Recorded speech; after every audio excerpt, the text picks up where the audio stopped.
बिस्मिल्लाहिर्रहमानिर्रहीम अस्सलाम वालेकुम। आप मेरा यूट्यूब चैनल देख रहे हैं। Welcome to my YouTube channel. Session 4 का लेक्चर नंबर 11 है ये। आज हम पढ़ेंगे प्रपोजिशन ऑफ स्पेशल रिलेशन कि आपका स्पेशल रिलेशन के हवाले से जो आपकी प्रपोजिशन होती हैं, ये हमारी आखिरी प्रपोजिशन है। इसमें अमंग और अक्रॉस के हवाले से पढ़ेंगे, बिटवीन, अमंग, एमिड और अमंगस्ट इसके हवाले से पढ़ेंगे, बाय, विद, बिसाइड और बिसाइड्स के हवाले से पढ़ेंगे। ठीक है। और साथ मैंने कल आपको बताया था कि हमने अब शुरू करना है जी थोड़ा सा जियोग्राफी का पोर्शन भी। तो जियोग्राफी का आज हम माउंटेन्स ऑफ पाकिस्तान पढ़ेंगे, क्योंकि आपको पता है कि माउंटेन्स ऑफ पाकिस्तान के हवाले से बहुत ज़्यादा क्वेश्चन जो है ना एफपीएससी में, पीपीएससी में, एनटीएस में पूछे जाते हैं। तो आज इंशाल्लाह ताला हम जियोग्राफी का ये वाला टॉपिक पाकिस्तान के पहाड़ों के हवाले से इसको इंशाल्लाह ताला क्रिस्टल क्लियर कर लेंगे। ठीक है। तो सबसे पहले हम चले व्हाइट बोर्ड पे। तो आपसे गुजारिश है कि आप कोशिश करें, अब क्योंकि हमने दो सब्जेक्ट एक ही जो ना लेक्चर में करने हैं, तो एक सब्जेक्ट को पढ़ने के बाद, उसको देखने के बाद, लेक्चर सुनने के बाद थोड़ा सा ब्रेक ले लिया करें, 10-15 मिनट या आधे घंटे का ब्रेक लेने के बाद फिर आप दूसरा सब्जेक्ट पढ़ें, क्योंकि एकदम से दो सब्जेक्ट्स आप पढ़ेंगे तो आपके मिक्सअप हो जाएंगे, आपको समझ नहीं आएगी। ठीक है। हमारी मजबूरी है, बहुत से बच्चे कह रहे थे कि सर एक ही सब्जेक्ट को लेके चलें, लेकिन बेटा बात यह है कि मजबूरी यह है कि आपका भी सिलेबस कवर नहीं होगा। तो आप कोशिश करें कि आप 10-15 मिनट का ब्रेक लेके फिर दोबारा जो वीडियो देख लें और अपना दूसरा टॉपिक देख लें। तो सबसे पहले आज हम पढ़ते हैं जी जियोग्राफी के हवाले से। ठीक है। उसके बाद मैं इंग्लिश पढ़ाऊंगा इंशाल्लाह। तो लेक्चर मेरा इकट्ठा ही होगा, एक ही दम आपको मैं अपलोड कर दूंगा, लेकिन आपने 10 मिनट के वक्फे के बाद फिर उसको देखना है। ठीक है जी। तो सबसे पहले जी मैंने आपको कल बताया था कि आपने क्या करना है कि सबसे पहले आपको पाकिस्तान का मैप बनाना आना चाहिए जी। ठीक है। अगर आपको मैप बनाना आता है तो फिर उसके बाद ये सारी चीज़ें चलेंगी। मैप मैंने कल आपको बनाने सिखाया था। थोड़ा सा आप फिर आज देख लें, आज यहाँ से थोड़ा सा आपने ऐसे करना है, सवालिया निशान डालना है। मैंने कल आपको सारा ये बताया था। ठीक है। इसको थोड़ा सा नीचे बनाने, क्योंकि ऊपर इसके मैंने सारे पहाड़ी सिलसिले बनाने हैं। ठीक है। तो ये थोड़ा सा आपने ऐसे जी ऐसे बना के सवालिया निशान। ठीक है। फिर आपने इसको ऐसे पहाड़ियाँ पहाड़ियाँ बनाते हुए ना, क्योंकि ये पाकिस्तान के अफगानिस्तान का बॉर्डर चल रहा है। ठीक है। इधर पहाड़ियाँ काफ़ी हैं। तो नीचे आके ना, तो आपने एंड पे आके आपने क्या करना है कि आपने जनाब ये जो है ना कॉर्नर पे आपने एक वी बनाना है। ठीक है। वी बनाने के बाद आप इसको नीचे की तरफ लेके आएंगे और एक और वी बना देंगे। ठीक है। चौड़ा सा वी बना के, वी बनाने के बाद आप फिर इस यहाँ पे यू बनाना था, ये मैंने सारा आपको कल सिखाया था। ठीक है। नक्शा बनाना आपको मैंने कल सिखाया था। इसको थोड़ा सा ऊपर की तरफ लेके जाएंगे और इसको वापस ला के तो आप इसके बिल्कुल इधर को ले जाएंगे। इसके ये मैंने नक्शा बनाना आपको कल सिखा दिया था। ठीक है। यहाँ पे नक्शे पे मैं ज़्यादा टाइम नहीं लगाऊंगा। ठीक है जी। यहाँ से आपने ऊपर थोड़ा सा इसको करने के बाद ऐसे करना था, और यहाँ पे आके आपने जनाब करना था, यहाँ पे बत्तख का मुंह बनाना था, मैंने कल आपको बताया था। ठीक है। ये यहाँ पे बत्तख का मुंह बनाते बनाते आपने इसको यहाँ तक लेके आना था, और इस तरह ये पाकिस्तान का नक्शा आपका मुकम्मल हो जाना था। ठीक है। तो मैंने कल आपको क्या बताया था कि ये आपका सबसे पहले इसकी डायरेक्शन देख लें जी। सबसे ऊपर आपका नॉर्थ होता है। ठीक है। सबसे ऊपर आपका नॉर्थ होता है, शिमाल। ठीक है। उसके बाद नीचे आपका साउथ होता है ऐसे। ठीक है। नीचे उसके आपको पता है नॉर्थ और शिमाल और जनूब आपस में एक दूसरे के ऑपोजिट होते हैं ना। तो ये आपका शिमाल है, ऊपर आपका नॉर्थ है, और ये आपका वेस्ट है। आपको बताया था वही वही लिख दें, यहाँ से आपको अंदाज़ा रहेगा कि आपने वेस्ट और ईस्ट कैसे निकालना है। ठीक है। वो वेस्ट कहते हैं मगरब को, ईस्ट कहते हैं जी मशरक को।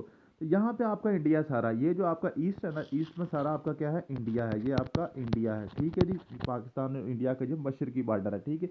और ये जो है ना आपका यहाँ पे आपका जनाब ऊपर आपका अफगानिस्तान है, यहाँ पे आपका अफगानिस्तान है। ठीक है। अफगानिस्तान। और यहाँ पे नीचे आपका ईरान है। ठीक है।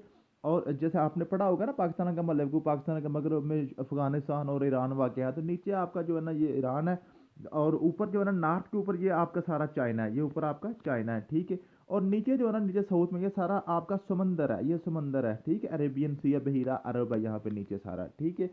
आप देखें जी, हमने पढ़ने हैं पहाड़ी सिलसिले। आपको पता है कि पहाड़ी सिलसिले पढ़ने के बगैर, क्योंकि दरिया भी सारे पहाड़ों से निकलते हैं, तो फिर दरिया भी पहाड़ों के बगैर आप नहीं पढ़ सकते। उसके बाद दरियाओं के ऊपर ही आपके बैराज होते हैं, तो बैराज भी आप पहाड़ों के बगैर नहीं पढ़ सकते। सारी झीलें भी दरियाओं और पहाड़ों में बनती हैं, इसलिए सबसे पहले आपको पहाड़ ही पढ़ना पड़ेंगे। उसके बाद फिर आपको जो ना पासिस वगैरह और आपके बैराज वगैरह, दरिया, नहरें, हर चीज़ आपने यहीं से पढ़नी है। ठीक है जी। तो सबसे पहले देख लें, ये जो बतख आपने ऊपर सर बनाना था ना, ये आपका होता है जीबी। ये आपका क्या है जी, गिलगित बल्तिस्तान है, ये मैंने कल आपको बताया था। ठीक है। उसके बाद क्या था ये जो बत्तख का मुंह था इसके अंदर मैंने आपको कल बताया था, ये आपका जी एक पाकिस्तान का जो कश्मीर है, आज़ाद कश्मीर है, और इसके ऊपर जो है ना इंडियन ऑक्यूपाइड कश्मीर है, ठीक है। और साथ ये जो इसके नीचे जो होता है ना, ये आपका होता है जी जम्मू। ये क्या आपका जम्मू है। जम्मू और कश्मीर दो अलग-अलग रियासतें थी, जम्मू और कश्मीर। जम्मू कश्मीर किसी एक रियासत का नाम नहीं था, ठीक है। जम्मू कश्मीर दो अलग-अलग इलाके हैं, ठीक है। और इसके ऊपर ये जो ना ये लद्दाख है, ये क्या जी लद्दाख है। इसके ऊपर भी पाकिस्तान का जो ना, पाकिस्तान कहता है कि ये मेरा इलाका है, लेकिन यहाँ ये भी डिस्प्यूटेड एरिया है लद्दाख, ठीक है। और लद्दाख के ऊपर साथ ये मुल्क है नेपाल। ये क्या है जी नेपाल है। ये क्या है जी नेपाल है, ठीक है। और उसके नीचे ये सारा इंडिया, ये सारा फिर आपके पास क्या है जी इंडिया, ठीक है। उसके बाद मैंने कहा था यहाँ से आपने ये लाइन थोड़ी सी इधर को लेके जानी है। ये बतख की आपने क्या बनानी है जी, आपने इसकी बनानी है रीढ़ की हड्डी, ठीक है। रीढ़ की हड्डी बना के ये आपने इस तरह जाकर उसको मिला देना था। तो ये आपका सूबा सिंध था, ठीक है, ये सिंध था। और ये आपका जी बलोचिस्तान था, ठीक है, ये मैंने कल आपको बताया था। ये आपका जी पंजाब है, और ये आपका केपी के है, ये आपका केपी के है। समझ आ गई है। उम्मीद है कि आपको यहाँ तक समझ आ रही होगी। ये था पाकिस्तान का नक्शा। तो पाकिस्तान का नक्शा आपको पढ़ना आ गया होगा। नॉर्थ में क्या है, साउथ में क्या है, ईस्ट में क्या है, वेस्ट में क्या है। और अब ये जो कॉर्नर बनते हैं ना, जो कॉर्नर बनते हैं नॉर्थ साउथ, जब ईरान अब देखिए ना, ईरान की डायरेक्शन निकालनी हो तो आपके क्या निकालेंगे, आपका क्या जी वेस्ट और साउथ का जो कॉर्नर है ना, वेस्ट साउथ, ठीक है, शुमाल मगरबी, जनूब मगरबी इलाका जो आप इसको कहते हैं, ठीक है।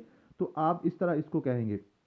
अब हम चलते हैं अपने पहाड़ी सिलसिलों की तरफ। पहाड़ी सिलसिलों के लिए मेरा ख्याल है कि थोड़ा सा पेंसिल का कलर चेंज कर लें, ताकि हमें पहाड़ जो ना अलहदा नजर आए। ये रेड कलर हम कर लेते हैं, ठीक है जी। रेड कलर कर, ठीक है जी। अब देखें जी, अब पहाड़ी सिलसिले जब पाकिस्तान के अपने पढ़ने और अपने परेशान नहीं होना, ये सारी चीज़ें मैंने अपने नोट्सों में आपको लिख के देनी है, ठीक है। जो मैं वहाँ पे बोलने लगा ना, जो मैं आपको वहाँ पे जाके समझाने लगा, ईच एंड एवरीथिंग यहाँ पे लिखी हुई है। आपने परेशान नहीं होना, वहाँ पे जस्ट आप देखते जाएं और इसको अपने जहन में बिठाते जाएं, फिर आपको इंशाल्लाह हर चीज़ क्लियर हो जाएगी, ठीक है। पार्ट उधर लीजिएगा। यही तो हमारा जो फ़ायदा है दूसरे लोगों से, हमारा जो ना सेपरेट चीज़ यही है कि हम जो ना जो पढ़ते हैं, जो पढ़ाते हैं, जो यहाँ पे लेक्चर में देता हूँ, उसकी ईच एंड एवरीथिंग मैं लिख के भी आपको उसके नोट्स भी प्रोवाइड कर दिए जाते हैं, ठीक है जी।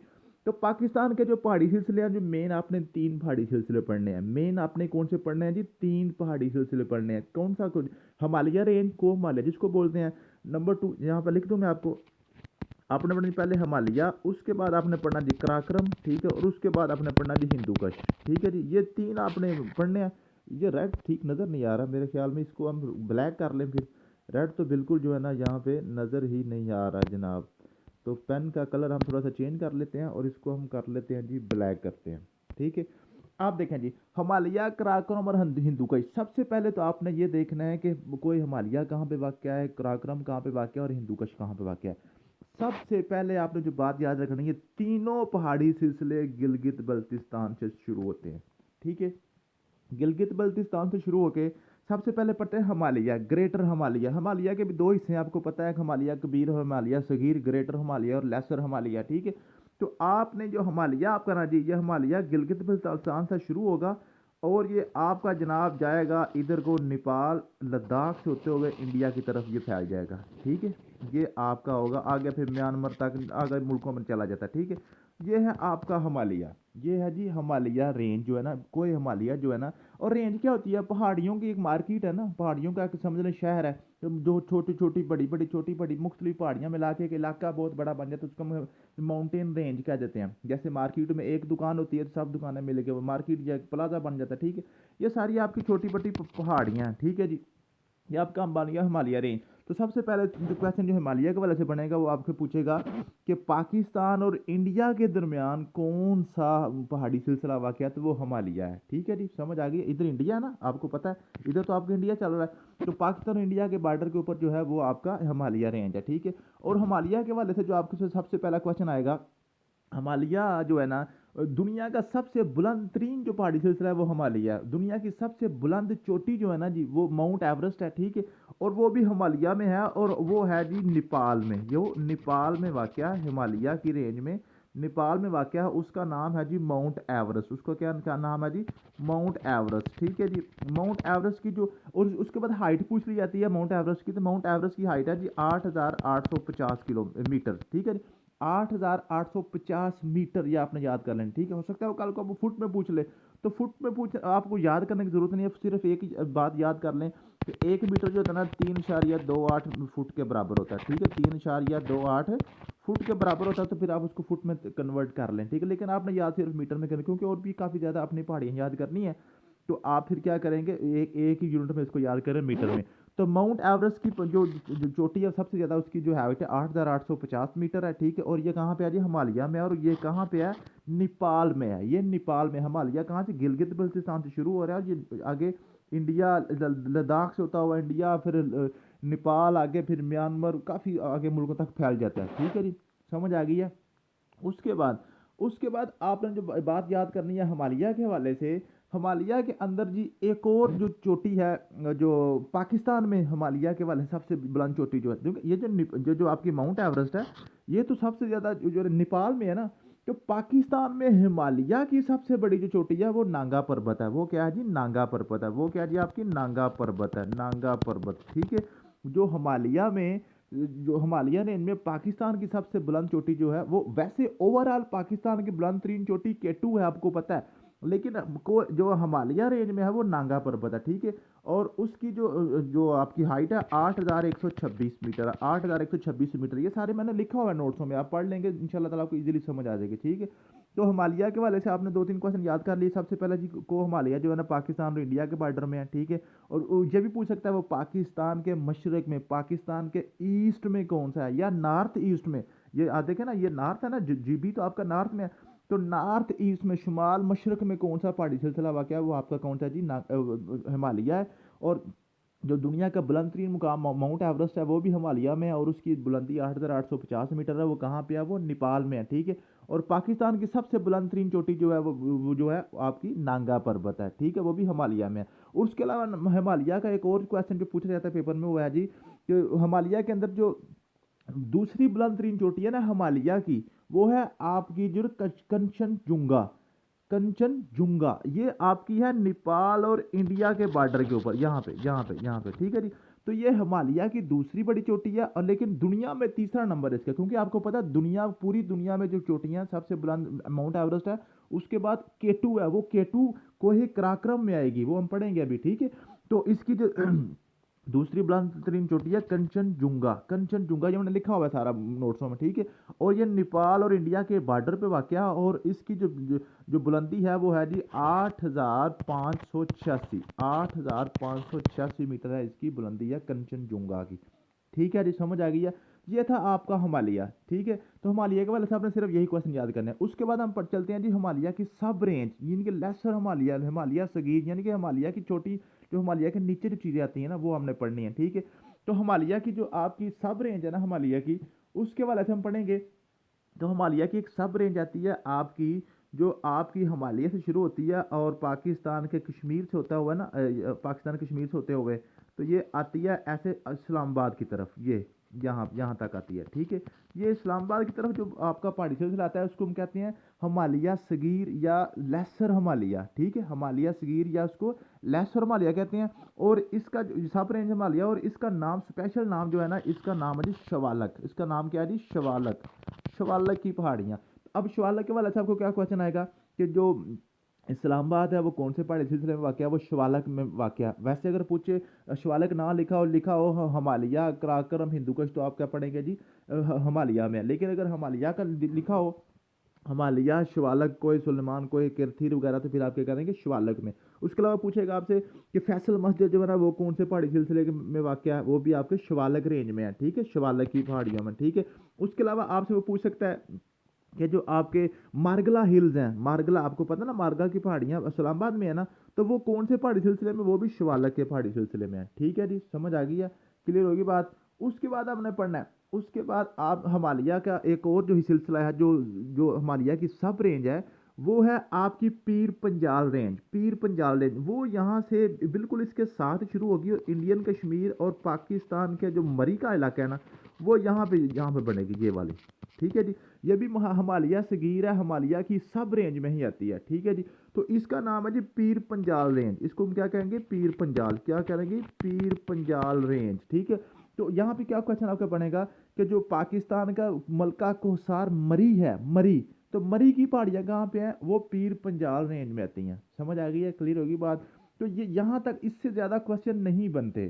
ठीक है, तो हिमालय के वाले से आपने जो चीज़ें पढ़ी हैं वो आपकी, एक तो को हिमालय कहाँ पे है, पाकिस्तान और इंडिया के बॉर्डर में है। ठीक है, ये मशरक़ की तरफ वाक़या है। उसके बाद ये हिमालय की जना, अब जो बुलंद तरीन चोटी है नेपाल में है, माउंट एवरेस्ट है। उसके बाद उसकी उसकी सेकंड लास्ट जो चोटी है, जो उसकी पहाड़ी है, जो पीक है, उसका नाम है जी आपका जो कंचनजुंगा। ठीक है, वो दुनिया की तीसरे नंबर पे है, लेकिन उसकी दूसरे नंबर पे है। और पाकिस्तान में हिमालय का सबसे बड़ा पहाड़ जो है वो नांगा पर्वत है। ठीक है, और नांगा पर्वत जो है ना जी, पाकिस्तान में जो है नांगा पर्वत, वो हमारे इसमें है यहाँ पे जी, आपका जो है गिलगित बल्तिस्तान, इसको किलर माउंटेन भी कहते हैं। किलर माउंटेन, किलर माउंटेन, ये बिल्कुल सीधी है, जहाँ से लोग काफ़ी ज़्यादा मरे हैं इसको सर करते हुए। ठीक है, इसको किलर माउंटेन भी कहते हैं। ठीक है, उसके बाद आपने हिमालय की आपने सब रेंजेस पढ़ ली, एक शिवालिक रेंज पढ़ा, और इसके साथ आपने पढ़ ली इसकी पीर पंजाल रेंज। जो इस्लामाबाद वाला इलाका जो है ना वो आपका यहाँ पे है शिवालिक रेंज में है, और जो मरी वाला इलाका है जो वो आपका वो जो है पीर पंजाल रेंज में है। उसके बाद आपने जो रेंज पढ़नी है, इसका मैं थोड़ा सा कलर और चेंज कर लूँ ताकि आपको जो इसके ना इसमें अलग-अलग नज़र आते रहें कि कौन कौन से हमारे जो है ना पहाड़ी सिलसिले हैं। तो ये इसका येलो कर लेते हैं। अब यहीं से गिलगित बल्तिस्तान से ही ऊपर को जाना है एक रेंज, और जो है आपकी जो है ना रेंज है, इसको कहते हैं कराक्रम रेंज। इसको हम क्या कहते हैं जी, कराक्रम रेंज। ठीक है जी, कोहे कराक्रम। ये पाकिस्तान और चाइना के दरमियान ये सारा फिर फैल जाता है ऐसे। ठीक है, और ये आपस में जाके मर्ज भी कर जाता है, ये कराक्रम रेंज और ये जो है ना हिमालय आपस में मिल भी जाते हैं। लेकिन पाकिस्तान और चाइना के दरमियान जो रेंज है ना वो आपकी कराक्रम रेंज है, ये यहाँ पे। ठीक है, तो पाकिस्तान के फिर जुनूब में कौन सा हुआ जी, पाकिस्तान के जुनूब में, सॉरी शिमाल में, नॉर्थ में। ठीक है, और ऊपर नॉर्थ आपका चल रहा है ना, तो ये नॉर्थ में आपका पाकिस्तान का कोई कराक्रम है।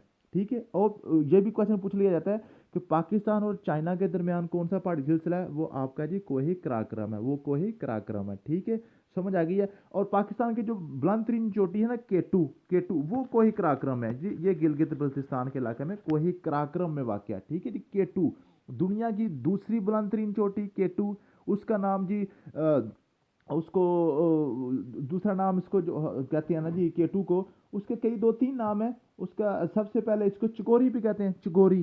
ठीक है, केटू का दूसरा नाम चिगोरी भी है, और इसको ना गॉडविन आस्टन भी कहते हैं। ठीक है, गॉडविन आस्टन भी कहते हैं, यहाँ पे लिख दूँ जी, गॉडविन आस्टन भी कहते हैं, और इसको चिगोरी भी कहते हैं। ठीक है, चिगोरी, ये केटू के मुख्तलिफ नाम है, पेपर में पूछे जाते हैं। ठीक है, और केटू की जो आपके पास जो इसकी बुलंदी है 8,611 मीटर है, 8,611 मीटर है जी केटू की पहाड़ी का। ठीक है जी, समझ आ गई है। तो यहाँ तक यही क्वेश्चन आपका बनेगा कराक्रम। इसके अलावा मैंने सारे जो डिटेल इसकी मैंने नोट्सों में लिखी हुई है, पढ़ लीजिएगा, इंशाल्लाह ताला आपको समझ आ जाएगी। अब तीसरे पहाड़ी सिलसिले की तरफ चलते हैं। थोड़ा सा इसको मैं क्लियर कर लूँ ताकि आपका जो है ना जी इसको थोड़ा सा जगह मिल जाए हिंदूकश को भी ड्रा करने के लिए, तो फिर इंशाल्लाह ताला आपको सारा इसकी समझ आ जाएगी। ठीक है जी, तो ये हमने ले लिया जी, इसको हम थोड़ा सा क्लियर कर लेते हैं। ये वाला इलाका जनाब, अब यहाँ पे हमने क्या करना है जी, हिंदूकश को ड्रा करना है। ठीक है, चलें जी, अब हम चलते हैं जी अपने, ये चल आ गया जी। अब यहाँ पे अब हमने करना है जी आपका हिंदूकश। ठीक है, इसका थोड़ा सा कलर हम चेंज कर लेते हैं, इस कलर में ले लेते हैं। चलें जी, अब हिंदूकश जो है ना वो भी आपका गिलगित बल्तिस्तान से ही शुरू होना है। जो हिंदूकश है ना वो भी आपका गिलगित बल्तिस्तान से ही शुरू होना है, और वो चलेगा आपका अफगानिस्तान की तरफ, यहाँ से निकलेगा और ऐसे ये लंबा सा निकलेगा, ऐसे चलेगा। ठीक है जी, ये आपका हिंदूकश है, ये आपका हिंदूकश है। तो अब हिंदूकश के हवाले से क्या आपको क्वेश्चन आएंगे, हिंदूकश के हवाले से पूछेंगे जी पाकिस्तान और अफगानिस्तान, आपको पता है यहाँ पे अफगानिस्तान चल रहा है ना वेस्ट में, तो पाकिस्तान और अफगानिस्तान के दरमियान कौन सा पहाड़ी सिलसिला है, वो कोई हिंदूकश है, हिंदूकश रेंज है आपका, वो आपका हिंदूकश रेंज है। ठीक है जी, समझ आ गई है, क्लियर होगी बात। तो ये आपका हिंदूकश रेंज पाकिस्तान और जो है ना अफगानिस्तान के दरमियान जो आपका रेंज है वो कोई हिंदूकश है। और उसके बाद पूछेगा जी हिंदूकश की सब रेंज जो है, हिंदूकश की सब रेंज वो बिल्कुल यहाँ पे केपी के में ना, ये इसको कहते हैं कोहे सफ़ेद, इसको क्या कहते हैं, कोहे सफ़ेद, कोहे सफ़ेद। ठीक है, सफ़ेद रेंज। तो हिंदूकश की जो आपकी सब रेंज है वो कोहे सफ़ेद है। ठीक है, और हिंदूकश जो है ना वो पाकिस्तान और अफगानिस्तान के बॉर्डर में है। ठीक है, और उसके बाद आपका जो हिंदूकश है, हिंदूकश की जो सबसे बुलंद तरीन चोटी है, थोड़ा सा मैं आपको नोट्स में भी ले जाऊँ ताकि आपको साथ साथ समझ आती रहे कि ये आप हिंदूकश लिखा हुआ है, हिंदूकश माउंटेन है located north western border of Pakistan और Afghanistan. तुर्चमीर is highest peak of Hindu Kush mountain. तो हिंदूकश माउंटेन की सबसे जो हाईएस्ट पीक है वो तुर्चमीर है, ठीक है। ये पाकिस्तान के सवात में वाक़ है और इसकी 7,690 मीटर हाइट है। मैं थोड़ा सा आपको बता दूं ताकि आपने किस तरह नोट्स पढ़ने हैं, बिल्कुल सिंह। उसके बाद हिंदूकश की सब रेंज है, ठीक है, वो सब रेंज जो है उसको है सफ़ेद है, ठीक है। और उसकी जो सबसे हाईएस्ट पीक है सकराम है, सबसे हाईएस्ट पीक जो सकराम, और उसकी हाइट है 4,761, ठीक है। तो ये आपका जो हिंदूकश है, हिंदू कश में सबसे जो बुलंद तरीन चोटी है वो आपकी तुर्चमीर है। और जो आपकी उसकी सब रेंज है कोहे सफ़ेद, उसकी जो सबसे बुलंद तरीन चोटी है वो सकराम है, ठीक है जी। समझ आ गई है, क्लियर होगी बात। यहाँ तक आपको अगर किसी किस्म की कोई कन्फ्यूजन है तो आप पूछ लें, इंशाल्लाह ताला आपको मैं सारा समझा दूंगा। और ये यहाँ पे ये जो कोहे सफ़ेद है ना, इसके वाले से एक और क्वेश्चन पूछा जाता है कि ये कहाँ पे है। ये वजीरस्तान की जो पहाड़ियाँ ना, पाकिस्तान के वजीरस्तान की पहाड़ियाँ, ये आपके कोहे सफ़ेद में आती हैं, ठीक है। और वो पूछ लिया जाता है कि वजीरस्तान की पहाड़ियाँ किस रेंज में है, वो कोहे सफ़ेद में आती हैं। तो ये पाकिस्तान के, और एक और छोटा सा पहाड़ी सिलसिला होता है यहाँ पे पंजाब और बलूचिस्तान के बॉर्डर के ऊपर ना, ये यहाँ पे इस तरह लंबा सा एक पहाड़ी सिलसिला चलता है, ये डेरा गाजी खां और पंजाब जो यहाँ पे मिलते हैं ना, बलूचिस्तान और पंजाब, यहाँ पे इसको हम कहते हैं कोहे सुलेमान, ठीक है। तो वो इसका इतना ज़रूरी नहीं है, चीज़ें यही आमतौर पर पूछी जाती हैं। तो कोहे सुलेमान को अगर मैं देखूंगा, अगर इसको कंसल्ट करना हुआ तो इंशाल्लाह ताला मैं आपको कर दूंगा, अदरवाइज़ इसकी ज़रूरत नहीं है वैसे। तो आपने जस्ट ये याद करनी है जी, सबसे पहले आपने आपने करना जी हिमालय रेंज, फिर आपने कराक्रम रेंज, फिर आपने आपने पढ़नी है जी नांगा, जो सॉरी नांगा पर्वत कह रहा हूँ, ये आपकी हिंदूकश रेंज, ठीक है। सबसे पहले आपने पढ़ लीजिए आपका हिमालय रेंज, नंबर 2 पे आपने कराक्रम रेंज, नंबर 3 पे आपने पढ़ लीजिए आपकी जो है हिंदूकश, ठीक है जी। तो हिंदूकश और हिमालय के वाले से, हिमालय पाकिस्तान और इंडिया के दरमियान है, कराक्रम आपका पाकिस्तान और चाइना के दरमियान है, और हिंदूकश आपका पाकिस्तान और अफगानिस्तान के दरमियान है। और हिमालय की सबसे बड़ी जो रेंज है आपकी, सबसे बड़ी चोटी है वो माउंट एवरेस्ट है, और पाकिस्तान में सबसे बड़ी जो उसकी नांगा पर्वत है। कराक्रम की जो सबसे बुलंद चोटी है वो केटू है, और वो पाकिस्तान में ही है, ठीक है। और भी पूछ रहे थे केटू कहाँ पे है, तो केटू जो स्कर्दू में है, स्कर्दू स्कर्दू, ठीक है जी। और उस कद्दू का एक नया जिला भी बनाया शुबलू उन्होंने, ठीक है। तो वहाँ पे आप ये लिखा हुआ है सारा नोट्सों में, आपको पता चल जाएगा, ठीक है। उसके बाद जो आपकी जो है हिंदूकश पाकिस्तान और अफगानिस्तान के दरमियान है, और उसकी सबसे बुलंद तरीन चोटी जो तुर्चमीर है वो भी पाकिस्तान में है, सवात में है। और उसका जो सब रेंज है वो आपकी क्या है जी, आपकी कोहे सफ़ेद है। और हिमालय की दो आपने सब रेंजेस पढ़ी हैं, एक शवाला की पहाड़ियाँ पढ़ी हैं, दूसरी आपने पीर पंजाल पढ़ी हैं। उम्मीद है कि आपकी सारी समझ आ जाएगी। तो अब चलते हैं जी अपने इंग्लिश की तरफ। तो थोड़ा सा आपने यहाँ पे आपने ब्रेक लेना, ब्रेक के बाद फिर आप इंशाल्लाह ताला आप इंग्लिश को पढ़ेंगे, ठीक है जी। तो चलें जी, प्रपोजिशन ऑफ स्पेशल रिलेशन। तो स्पेशल रिलेशन जो है ना, दो चीज़ों के दरमियान ताल्लुक, उसको हम कहते हैं जी प्रपोजिशन ऑफ स्पेशल रिलेशन। अब अलांग और अक्रॉस के वाले से बात करते हैं, अलांग और अक्रॉस। थोड़ा सा मैं इसको मैं अपना व्हाइट बोर्ड भी क्लियर कर लूँ ताकि आपको इसको समझाना मुझे लिए आसान हो, ठीक है जी। अब है जी अलांग और अक्रॉस। अलांग होता है, ये देखें, ये आपके पास एक सड़क है ना, फॉर एग्जांपल ये आपके पास सड़क है, ठीक है। आप सड़क के साथ साथ चलते हैं, ऐसे साथ साथ चलते हैं, ऊपर ऊपर ऐसे चलते जाते हैं, इसको हम कहते हैं अलांग द रोड। जैसे दरख्त लगे हुए हैं ना, तो अलांग द रोड लगे होते हैं बिल्कुल ऊपर ऊपर, ठीक है। और अगर एक इसके ऊपर ऐसे आप बना देते हैं ब्रिज ऊपर, तो यानी कि सड़क के एक किनारे से दूसरे किनारे तक चलते हैं, उसको हम कहते हैं अक्रॉस, क्रॉस करना, काटना, ठीक है। तो अब ये अलॉन्ग द रोड और क्रॉस द रोड के वाले से जो क्वेश्चन बनते हैं वो ये है जी, he walked along the road, he walked across the road. तो बंदा तो अलॉन्ग द रोड भी जो भी ना वॉक कर सकता है और क्रॉस द रोड भी वॉक कर सकता है, ये दोनों जो ना आपके सेंटेंस दुरुस्त होते हैं, ठीक होते हैं। उसके बाद the class were hung along the rope. अब यहाँ पे ये बड़ा इंपॉर्टेंट क्वेश्चन है कि वो रस्सी के ऊपर कपड़े जो लटकाए होते हैं ना, वो अलॉन्ग द रोप लटकाए होते हैं। कैसे? ये आपकी रस्सी है ना, रस्सी, तो रस्सी के ऊपर ऐसे ऐसे आप लटकाएंगे ना, अलॉन्ग द रोप लटकाएंगे। ऐसा तो नहीं ना होगा कि रस्सी के एक सिरे से दूसरे सिरे तक, तो उसका बारीक सी सिरिया तो सिरा है जो रस्सी का, तो उसके आप क्या उसको क्रॉस करेंगे, ठीक है। तो ये अलॉन्ग द रोप होते हैं, ठीक है। उसके बाद आपका जो क्वेश्चन बनेगा जी, there are tall trees along the road. तो ये ट्रीज है ना, ये आपने अपना इसको कंसेप्ट क्लियर करना है कि जो ट्रीज लगे होते हैं वो क्रॉस द रोड लगे होते हैं कि अलॉन्ग द रोड लगे होते हैं। अलॉन्ग होता है सीधा सीधा साथ साथ चलना, ये अलॉन्ग द रोड होता है। अगर ऊपर लगा हो तो यानी कि एक किनारे से दूसरे किनारे तक चलना हो तो वो आपका होता है अक्रॉस द रोड, ठीक है जी। अलॉन्ग और अक्रॉस में उम्मीद है आपको समझ आ गई होगी। उसके बाद जी the train pass through the tunnel. अब यहाँ पे जो है ना, मैं आपको ये मैंने कल के लेक्चर, परसों के लेक्चर में था थ्रू वाला, ठीक है। थ्रू, तो थ्रू होता है जी, ये टनल क्या होता है? टनल होता है आपकी सुरंग जो है, ऐसे सुरंग, ठीक है। इसके अंदर किसी चीज़ के सारा किसी चीज़ के अंदर जाके किसी चीज़ के गुजर के निकलना, ठीक है। किसी पाइप के अंदर से, किसी विंडो के अंदर से निकलना, तो वो आपका होता है थ्रू, ठीक है। तो यहाँ पे आपने लॉन्ग और क्रॉस में आपने जो ना यहाँ पे परेशान नहीं होना है कि यहाँ पे लॉन्ग लगे कि क्रॉस लगाएं, ठीक है, यहाँ पे थ्रू लगेगा, क्योंकि ये जो टनल है ना, टनल जिसके अंदर से आप निकलती है कुछ चीज़, तो वो क्या होता है, थ्रू निकलता है, उसके अंदर से निकलता है, ठीक है जी। उम्मीद है कि आपको अलॉन्ग, क्रॉस और थ्रू के वाले से क्वेश्चन समझ आ गए होंगे। उसके बाद है बिटवीन, अमंग, अमेड और अमंग्स, ठीक है। बिटवीन होता है दो चीज़ों के दरमियान, बिटवीन क्या होता है जी, दो चीज़ों के दरमियान। और अमंग होता है दो से ज़्यादा चीज़ों के दरमियान, अमंग होता है दो से ज़्यादा चीज़ों के दरमियान। और एमिड जो है ना, एमिड, एमिड होता है जी दो, आप दो चीज़ों के दरमियान, ये दो या दो से ज़्यादा चीज़ों के दरमियान जब आप उनके दरमियान जो है ना कोई रिलेशन फाइंड कर रहे होते हैं, लेकिन उसमें ज़मीन भी इन्वॉल्व होती है, लेकिन उसमें ज़मीन भी इन्वॉल्व होती है, ठीक है, कोई प्लेस, जगह भी इन्वॉल्व होती है, उस वहाँ पे हम अमंग की जगह एमिड लगा देते हैं, अमंग की जगह एमिड लगा देते हैं। दो दो तो चीज़ें जो भी होंगी ना उसके दरमियान तो आप बिटवीन लगाएंगे। दो चीज़ों के दरमियान जब रिलेशन आप फाइंड कर रहे हैं तो फिर आपके लगाएंगे बिटवीन। अगर दो से ज़्यादा चीज़ें हैं तो फिर कोई और चीज़ें हैं तो फिर आप लगाएंगे अमंग या अमंगस्ट। अगर अगर आप दो जगहों के दरमियान जो है ना जिसमें जगह भी इसमें इन्वॉल्व, उसमें आप एमिड लगाएंगे, ठीक है जी। तो अमंगस्ट और अमंग का में क्या फ़र्क है जी। अमंग, अमंग जो होता है ना जी, अमंग होता है आपका जो आपके कॉन्सोनेंट वाज देते हैं, कॉन्सोनेंट जो होते हैं उसके लिए आप अमंग लगाते हैं। और अमंग्स होता है जो वाउल साउंड आती है ना, अलिफ की आवाज़ जहाँ पे आती है वहाँ पे आप अमंग्स लगाएंगे। तो जैसे आप ये एग्जाम्पल्स पढ़ेंगे तो आपको मज़ीद समझ आ जाएगी। Number she was standing between two girls एमिड the students of class. आप देखिए ना, वो खड़ी थी, वो इसमें क्या है जी, ज़मीन के ऊपर खड़ी थी ना, ज़मीन इसमें इन्वॉल्व है। तो दो दो गर्ल है ना, दो के दरमियान तो आपने लगा दिया बिटवीन। लेकिन जब आप दो से ज़्यादा की तरफ गए हैं तो फिर आपने सोचना है एमिड लगाएंगे, अमंग लगाएं। दो से ज़्यादा में जब जाएं तो इसमें ज़मीन इन्वॉल्व हो रही है तो आप लगाएंगे एमिड, एमिड द स्टूडेंट। एमिड के बाद आप दाल की आवाज़ आ रही है तो ये कॉन्सोनेंट साउंड है, तो फिर आप दाल लगा रहे हैं, अमिड लगा रहे हैं, अमिडस्ट नहीं लगा रहे या अमंगस्ट नहीं लगा रहे। अगर आगे आपकी बात जो आवाज़ है वो वाउल आएगी ना, अलिफ की आवाज़ आएगी, फिर आप अमंगस्ट लगाएंगे, नीचे पढ़ेंगे आपको समझ आ जाएगी। She was standing between two girls amidst all students. देखिए ना, एमिड, ऊपर एमिड लगाया था क्योंकि दा आया था।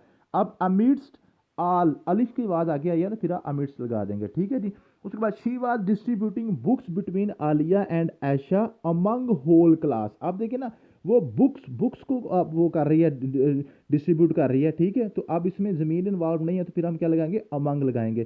तो बिटवीन ऐशा एंड आलिया, दो के दरमियान जब लगाया तो उसने बिटवीन लगा दिया।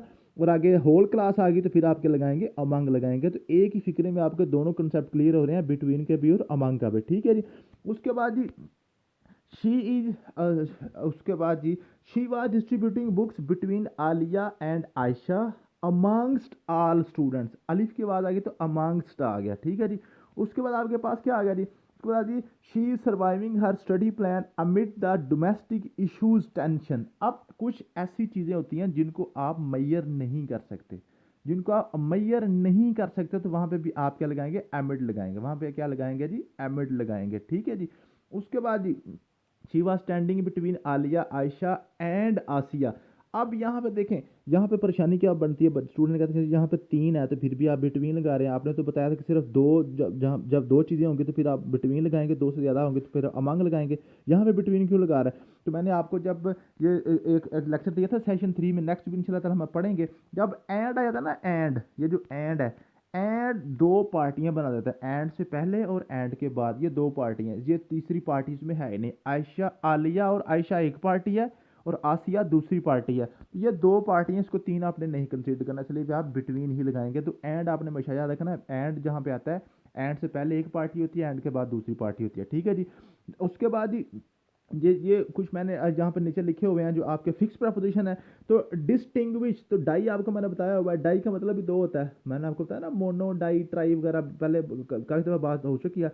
डाई का मतलब होता है दो, तो दो में आपने क्या लगाना है, बिटवीन लगाना है। डिस्टिंग्विश के साथ बिटवीन लगाएंगे, डिफ्रेंशिएट के साथ भी आप बिटवीन लगाएंगे। डाई जहाँ पे आ रहा है ना, उसके बाद चूज़, चूज़ भी आप दो चीज़ों के दरमियान चूज़ करते हैं, यहाँ पे आप बिटवीन लगाएंगे। डिवाइड, तो यहाँ पे भी डाई आ रहा है, आप यहाँ पे इसको याद करने के लिए सिर्फ ट्रिक याद कर लें, बिटवीन लगाएंगे। डिफरेंस में भी आपका डाई आ रहा है, डाई का मतलब होता है दो, दो में आपने क्या लगाना है, बिटवीन लगाना है, ठीक है।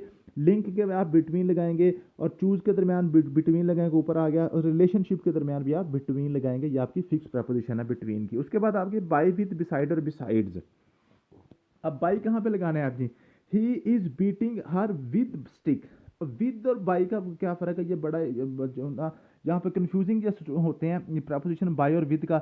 आपने हमेशा याद रखना है कि जो आपका जो कोई भी चीज़ इंस्ट्रूमेंट है ना, किसी चीज़ के नाम है, उसके साथ आपने विद लगाना है। वहाँ पे जो आपका जो डूअर है, जो आपका सब्जेक्ट है ना, उसके साथ आपने बाय लगाना है। जो सब्जेक्ट है, जो काम कर रहा है, कोई काम जो बंदा कर रहा है, उसके साथ आप बाय लगाएंगे। जिस चीज़ के साथ कर रहा है ना, जिस चीज़ के साथ कर रहा है, उसके साथ आप विद लगाएंगे। जो इंस्ट्रूमेंट होगा उसके साथ विद लगाएंगे। क्या जी, he is beating her with stick, तो स्टिक यहाँ पे इंस्ट्रूमेंट है, ठीक है। ही ओपन द बोतल विद स्क्रू, ठीक है, वो चाबी के साथ बोतल को खोल रहा है, बाय स्क्रू नहीं लगाएंगे। He went to school by car. अब जहाँ जब आपने ट्रैवलिंग करनी है ना, तो जब आप किसी किसी जो है ना, आप व्हीकल के साथ करते हैं, ये पहले भी बात आ चुकी है, इसलिए मैंने यहाँ पे लिख दिया बाय कार, ठीक है। लेकिन अगर किसी खास व्हीकल के साथ लगाएंगे, फिर आप इन लगाएंगे, फिर वो अंदर वाली बात आ जाएगी, इन और ऑन वाली बात आ जाएगी, ठीक है। तो he will go to Karachi by train. लेकिन अगर आप इसके जो ट्रेन का नाम लिख देना ना, एक्सप्रेस ट्रेन, तो फिर आप इन लगाएंगे साथ इसके, ठीक है जी। He was killed by him with dagger. अब यहाँ पे एक ही सेंटेंस में दो कंसेप्ट आपके क्लियर हो रहे हैं। बाय हिम, किसने मारा उसको, सब्जेक्ट के साथ बाय लगाएंगे जी। तो बाय आपको पहले भी पता है, और ये पैसे वाइज का फिक्रा होता है, आपको पता है, तो बाय लगता है। तो ही वॉज किल्ड बाय हिम, ठीक है। वो उसने उसको मारा, वो उससे मारा गया था, बाय हिम विद डैगर। तो यहाँ पे इंस्ट्रूमेंट जो है ना, जो खंजर इस्तेमाल हुआ वो उसके साथ हम लगाएंगे, विद लगाएंगे, ठीक है। There is playground beside my house, ठीक है। तो ये मेरे घर के साथ बिल्कुल जो है ना, वो जो है ना, वो मेरा घर जो है ना, एक प्ले ग्राउंड है। तो जो बिसाइड लगता है बिल्कुल जो किसी की चीज़ के साथ हो, ठीक है। उसके बाद जी बिसाइड और बिसाइड्स में फ़र्क क्या है। Besides English he speak his mother language. Beside और बिसाइड, ये जो बिसाइड है ना, एस के बगैर, इसका मतलब होता है किसी चीज़ के साथ, किसी चीज़ के बिल्कुल बगल में, उसकी उसके बिल्कुल साथ, ठीक है।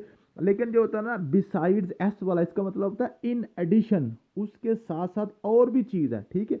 बिसाइड्स इंग्लिश, इंग्लिश के साथ साथ वो अपनी मादरी जुबान भी बोल सकता है, ठीक है। और ये जो है ना, there is playground beside my house, वो उसमें मेरी ओनरशिप नहीं है, ठीक है। वो साथ मेरे घर के साथ कुछ चीज़ है, लेकिन मैं उसका मालिक नहीं हूँ। लेकिन यहाँ पे क्या, बिसाइड्स में आपकी मलकियत भी होती है, इसके साथ ये भी चीज़ है।